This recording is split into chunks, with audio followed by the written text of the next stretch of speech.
Welcome back, guys. I'm Zell, and today it's time to look at the Opinel. I happen to have a number 6 carbon in front of me. We're going to do a little history and talk about the knife itself.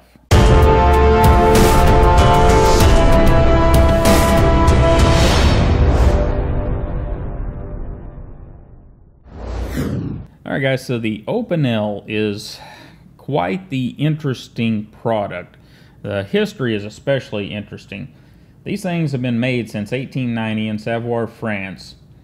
And they sell about 15 million of these things a year. That's a lot of basic knives. And they're pretty famous because they float in water. They don't weigh very much, and they've got a nice beechwood handle, so they float.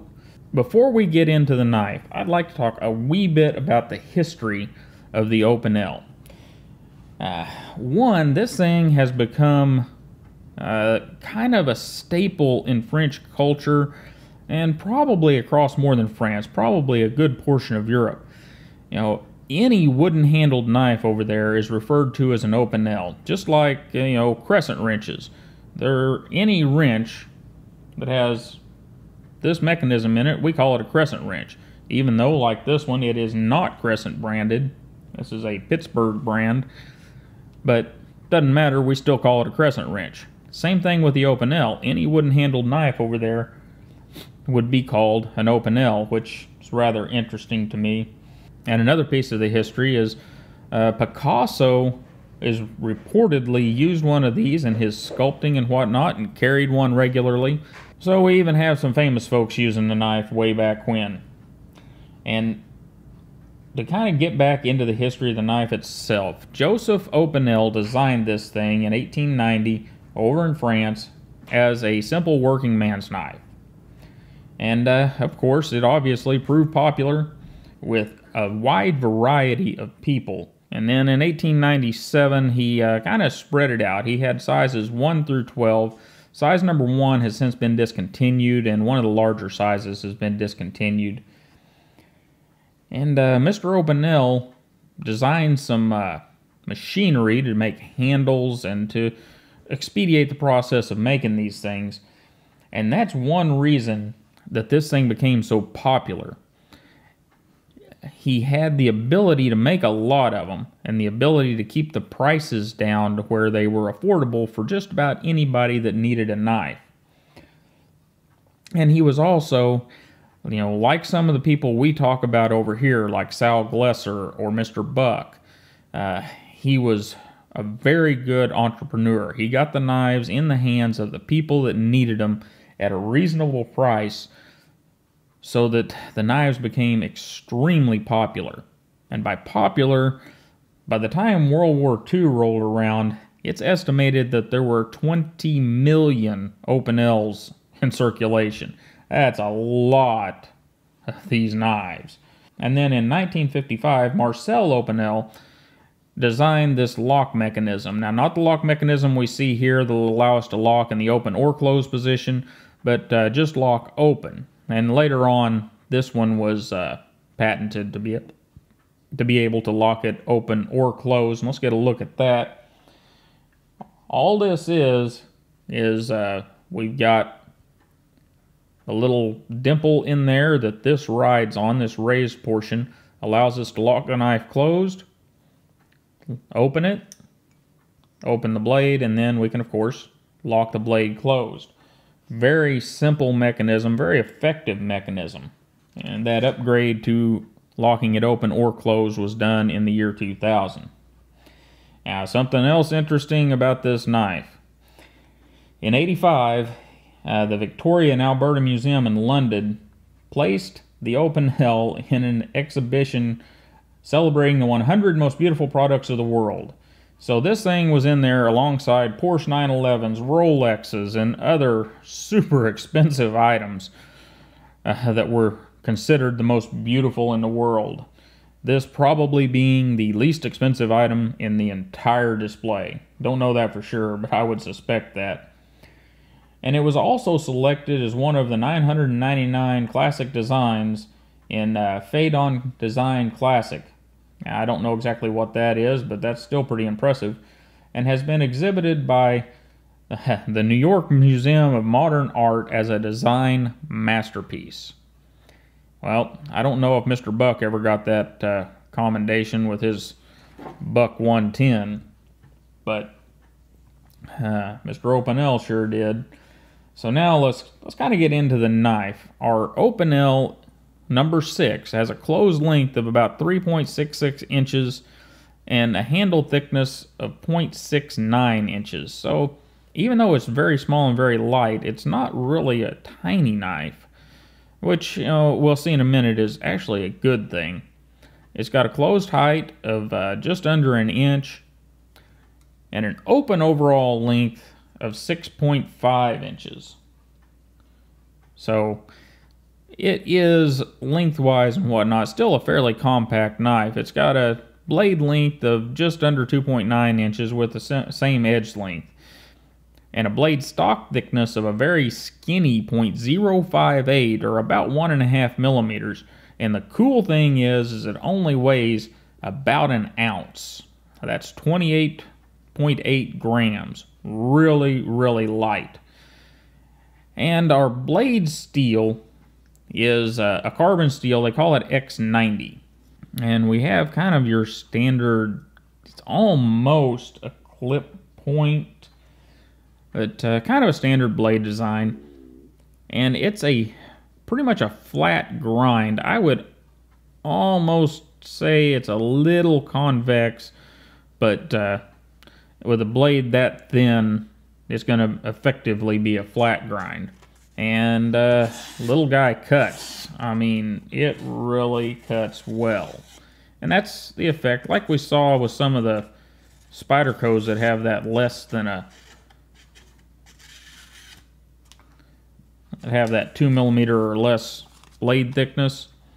It just cuts extremely well. Doesn't mean it's a really, really tough knife, because, it's got some flex in it for sure, which is a good thing on a blade this thin. But it is a very thin blade, cuts extremely well.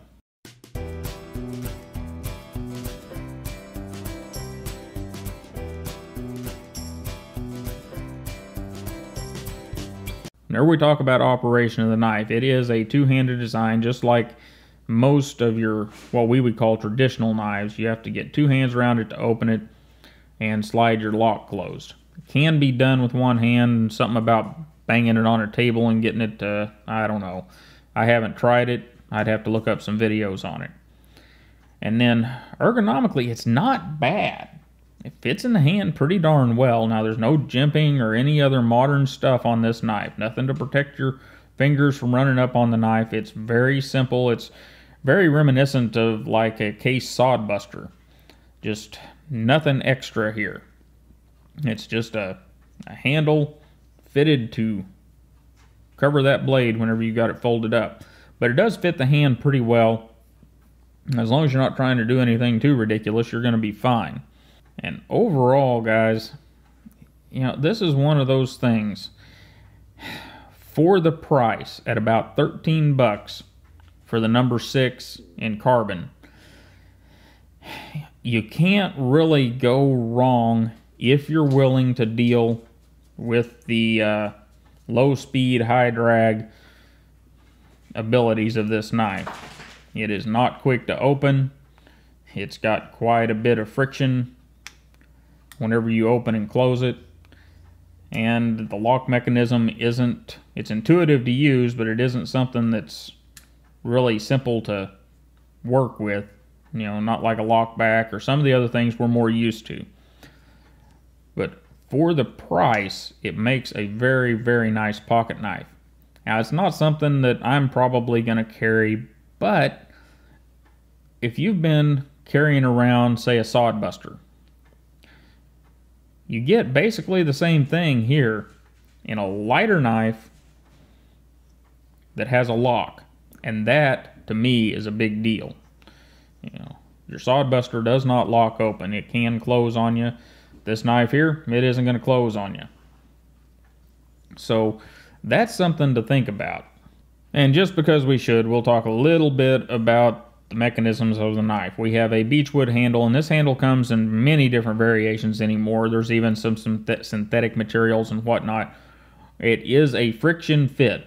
They have taken the handle, they've cut our spot for the blade in it, probably with a round blade's what it looks like.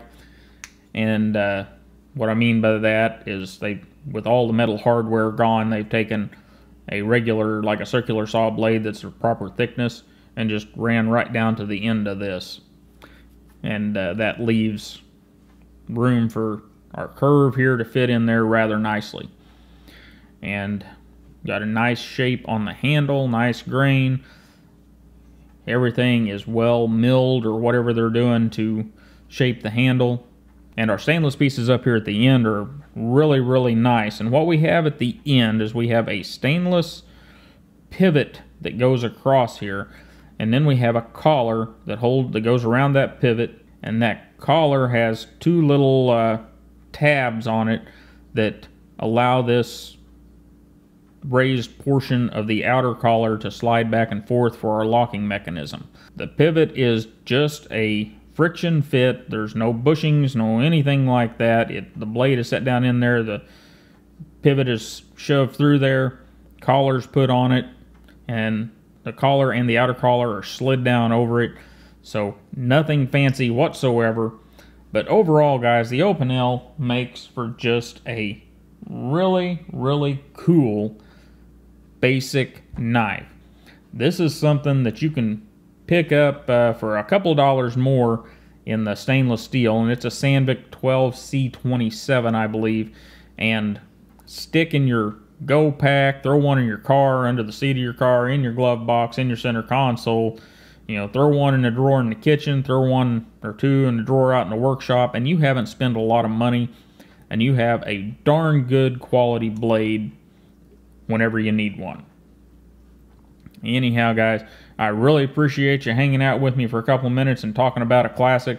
And that's what this is. The Opinel, just as much as our Buck 110, some of our case like the Sod Buster and Stockman and whatnot, this is a classic.